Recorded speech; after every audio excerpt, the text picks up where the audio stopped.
నేటి పునీతులు పునీత మార్కు మర్సెల్లియన్ గారు. Angelus Domini nunciavit Mariae. ఇశ్రాయేలు పాపమునకు పురిగొల్పబడినది.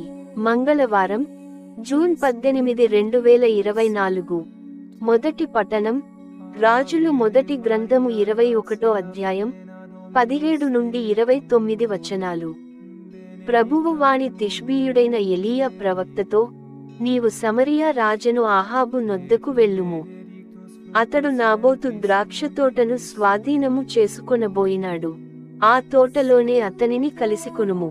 నా మాటలుగా అతనితో ఇట్లు నుడువుము. నీవు ఒక నరుని చంపి అతని పొలమున గూడ అపహరించుచున్నావు.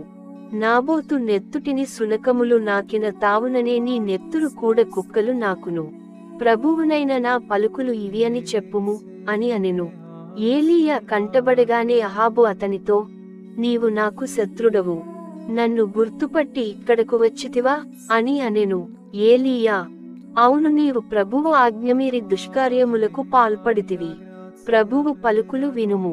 నేను నిన్ను నాశము చేయుదును, నీ వంశము వారినందరిని రూపుమాపుదును. నీ కుటుంబమున పుట్టిన మగవారిని అందరిని పెద్దలనక పిల్లలనక సర్వనాశనము చేసి తీరుదును. నీ కుటుంబము నెబాతు కుమారుడగు యెరోబాము రాజు కుటుంబము వలె, అహీయ కుమారుడగు బాషారాజు కుటుంబము వలె అడపొడ కానరాకుండా పోవును. నీవు ఇశ్రాయేలును పాపమునకు పురిగొల్పితివి, నా కోపమును రగుల్కొల్పితివి. మరియు యెజెబెలును గూర్చి ప్రభువిట్లు నుడువుచున్నాడు. ఇశ్రాయేలు పట్టణమున కుక్కలు ఆమె శవమును పీకుకుని తినును.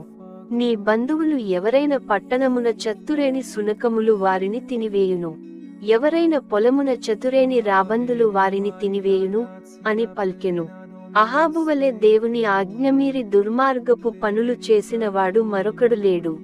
అతను తన భార్యయైన యెజెబెలు ప్రోద్బలము వలన కాని పనులు చేసెను. విగ్రహారాధనకు పాల్పడి సిగ్గుమాలిన పనులు చేసెను.